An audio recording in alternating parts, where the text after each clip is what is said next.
రాష్ట్రంలో రవాణా సేవలను ఆన్లైన్ ద్వారా అందించేందుకు వాహన పోర్టళ్లను అందుబాటులోకి తెచ్చింది రవాణా శాఖ.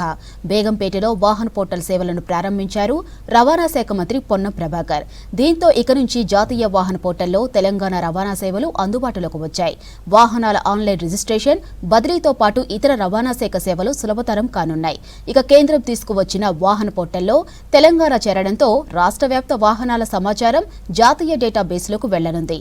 దీంతో ఆర్టీఏ కార్యాలయాలపై ఒత్తిడి తగ్గి అంతర్రాష్ట్ర వాహనాల బదిలీ సులభతరమవుతుందని తెలిపారు అధికారులు.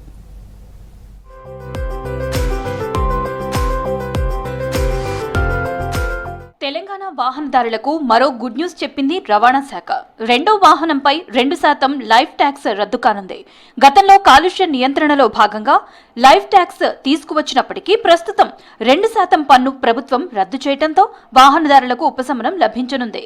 బేగంపేటలో వాహన పోర్టల్ సేవలను ప్రారంభించారు రవాణా శాఖ మంత్రి పొన్నం ప్రభాకర్. ప్రజాపాలన ప్రభుత్వం వచ్చిన తరువాత రవాణా శాఖలో అనేక సంస్కరణలు తీసుకువచ్చామన్నారు మంత్రి పొన్నం ప్రభాకర్. దేశంలో అన్ని రాష్ట్రాలు వాహన సారథిలో ఉన్నాయని, ఇప్పుడు చివరి రాష్ట్రంగా తెలంగాణ చేరిందని తెలిపారు.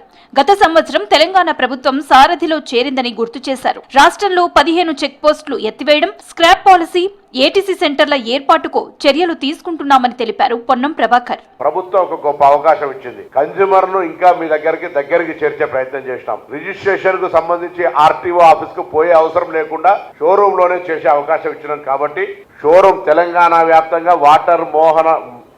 ఈ యొక్క వాహనాల షోరూమ్ యాజమాన్యులందరినీ రవాణా శాఖ తరఫున కోరుతా ఉన్నా.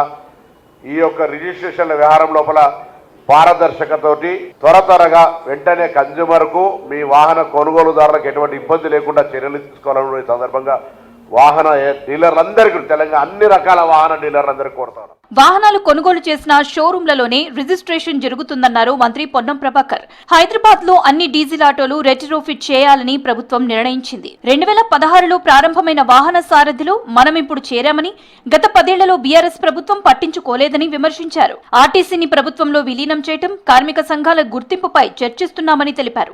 మహాలక్ష్మి పథకం విజయవంతంలో ఆర్టీసీ కార్మికుల పాత్ర మరువలేనిదన్నారు పొన్నం ప్రభాకర్. కొత్త బస్సులు కొంటా ఉన్నాం, కారుణ్య నియామకాలు తీసుకుంటా ఉన్నాం, దాని తర్వాత కొత్త రిక్రూట్మెంట్ చేస్తూ ఉన్నాం. 10 సంవత్సరాల వివిధ కారణాలతో సస్పెండ్ అయిన వాళ్ళను first time in the history country 3 men committee చేసి 250 మందికి ఉద్యోగాలు తిరిగి ఇచ్చినాం. ఇన్ని కార్యక్రమాలు జరుగుతూ ఉన్నాయి. బస్టాండ్ల పునర్నిర్మాణం, కొత్త డిపోలు. కాబట్టి కొంత సమన్వయంతో సంస్థను కాపాడుకుందామనే ఆలోచన ప్రభుత్వంతో పాటుగా కార్మికులకు సంబంధించిన ఉండాలి. అందులో ముఖ్యంగా ఈ యొక్క ఇంత మహాలక్ష్మి స్కీమ్ సక్సెస్ కావడానికి కారకులైన డ్రైవర్లకు, కండక్టర్లకు కొద్దిగా పనిభారమైన వాళ్ళు ఈ కార్యక్రమం విజయవంతాన్ని సహకరించి వారికి ధన్యవాదాలు చెప్పి రవాణా శాఖ సేవలు ఇక నుంచి వాహన్ పోర్టల్ ద్వారా అందుతున్నాయన్నారు ప్రిన్సిపల్ సెక్రటరీ వికాస్ రాజ్.